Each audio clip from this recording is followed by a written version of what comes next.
Hello, welcome pen friends. Welcome to ink number 4 in the Secret Ink series. This is the Ink Flight 27 for April 2019.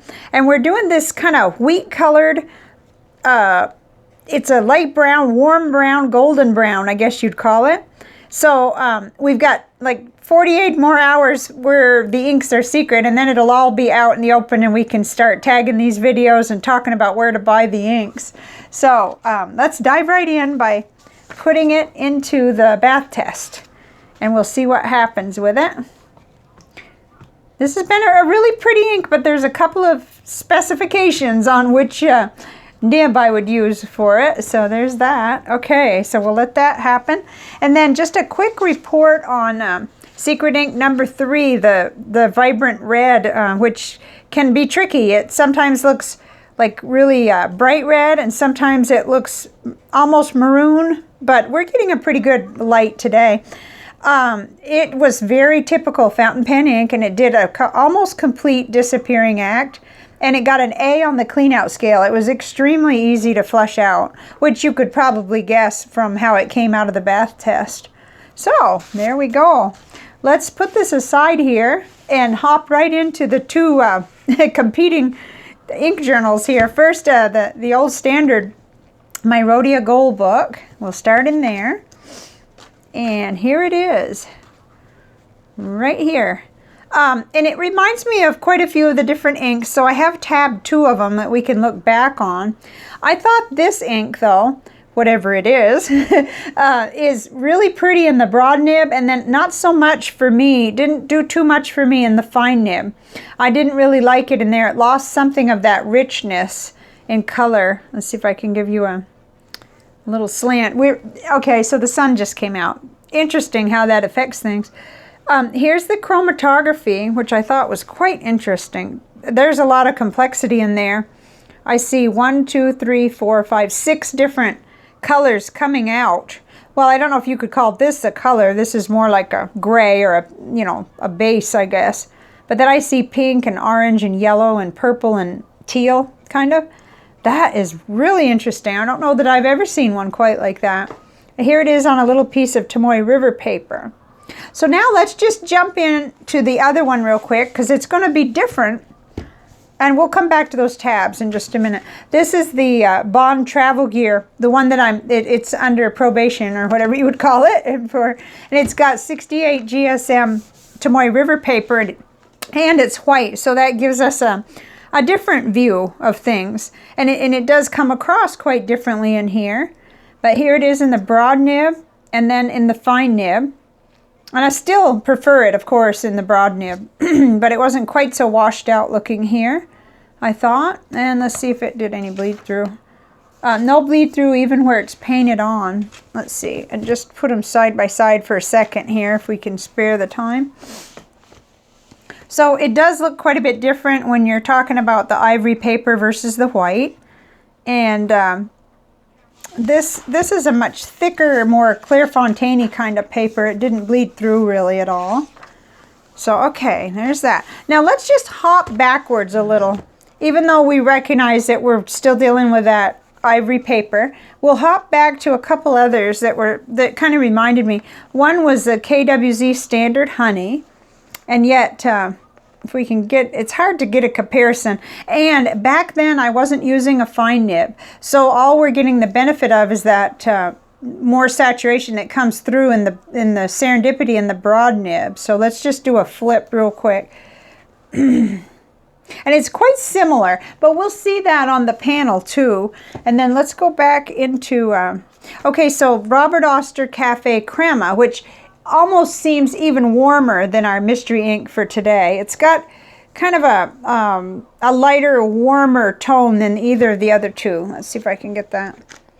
Yeah, I didn't quite think that through very good. Oh, I got to go back in and get my color on the spread. I missed that.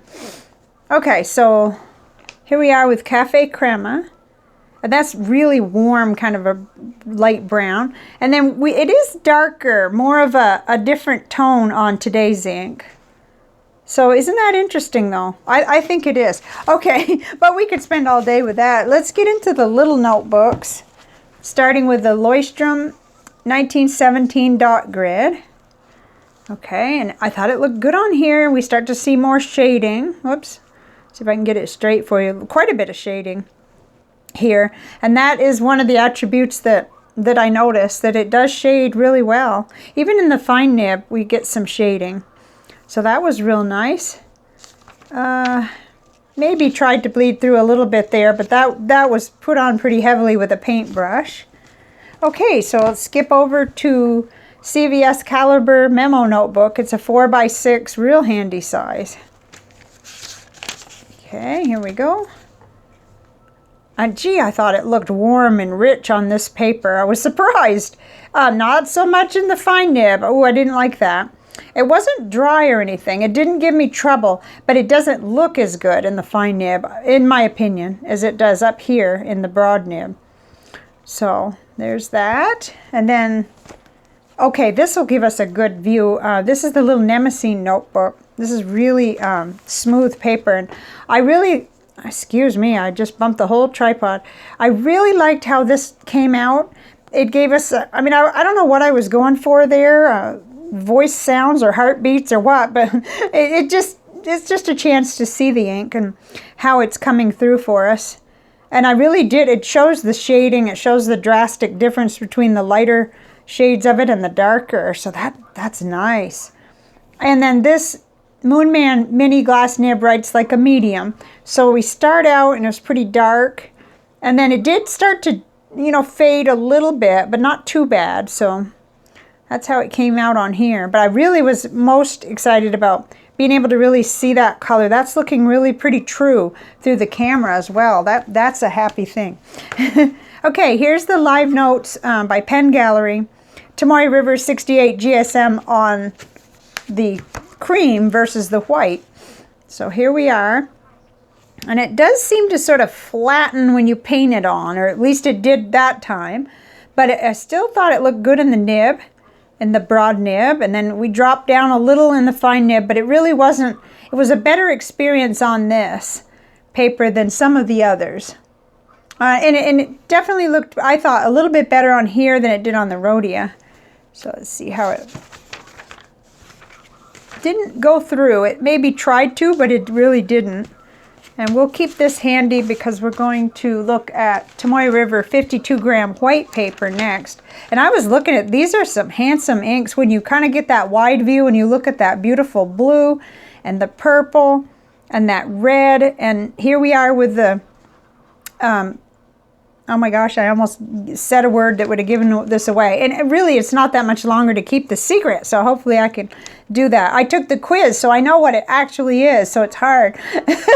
But I liked it on here. Definitely I would write letters with this, in the broad nib. And then there it is in the fine nib. I thought it was a little bit light in the fine nib. But it, you know, in the painted on, let's see what happened. Okay, so we get a little bit of show through of pigment of color there. Not too bad. And sometimes we like to compare these two, so let's see if we can do that real quick. See, it does look different. Comes across differently, and part of that is the color, because this is white in my right hand here, right here, and cream colored on the, or I guess they call it cream. Yeah, cream on the left.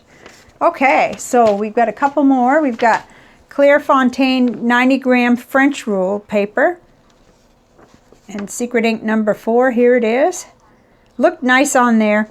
And it, you know, it was a better writing experience, I think, on the Clairefontaine.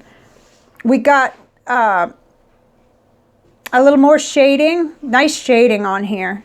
Really nice, I thought. So if you're into this kind of a golden brown, this would definitely be something to probably look further into, especially once we know what it is.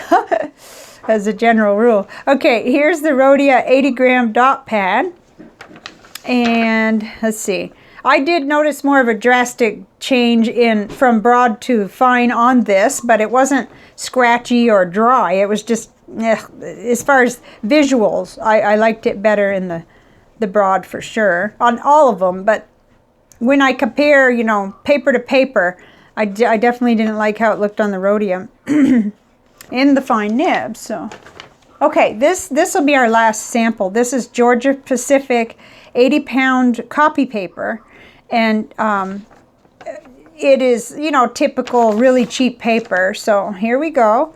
It does flatten out quite a bit on there. I mean, you don't see shading or any kind of attributes really, and you don't down here too much. I suppose it still shades a little, and it feathers some. It's not horrible, but it definitely feathers some.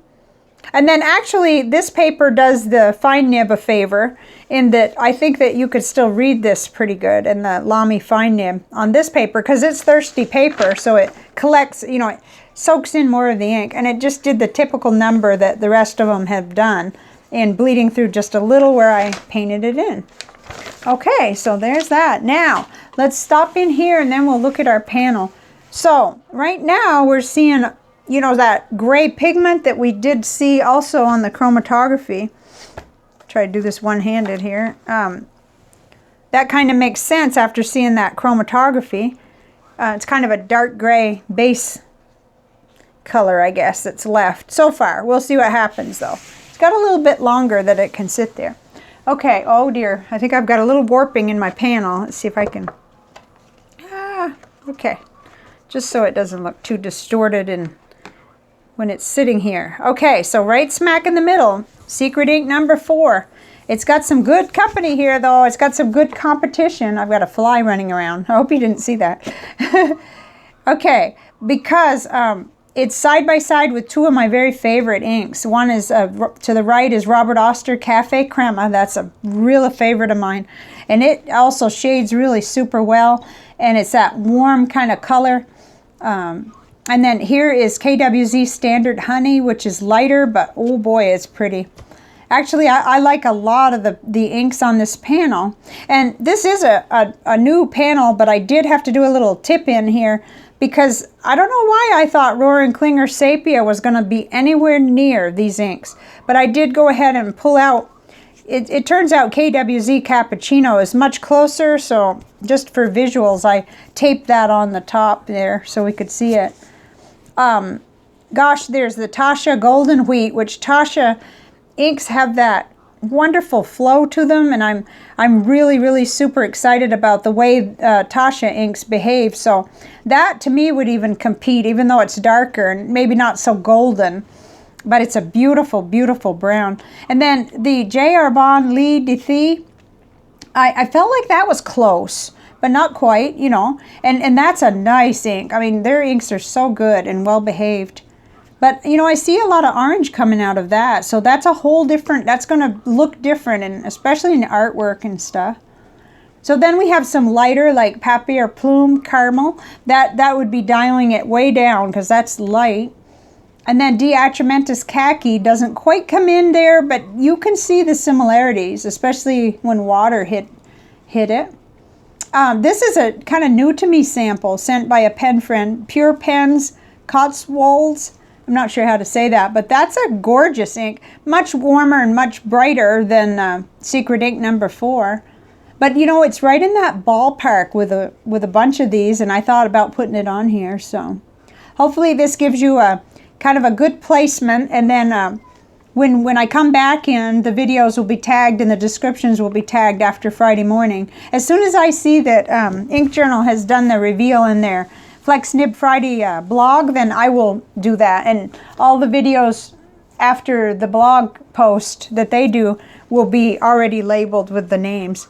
Okay, so let's look at the visual journal, which was interesting. And it looked prettier at one point because before it dried, I actually kind of saw some trees in here. But then once it started reacting more with the water, most of my detail went away.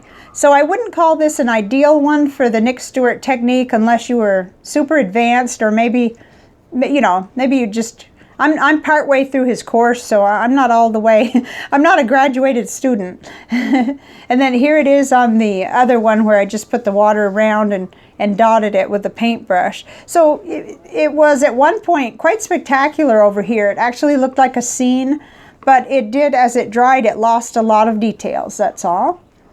So there's that.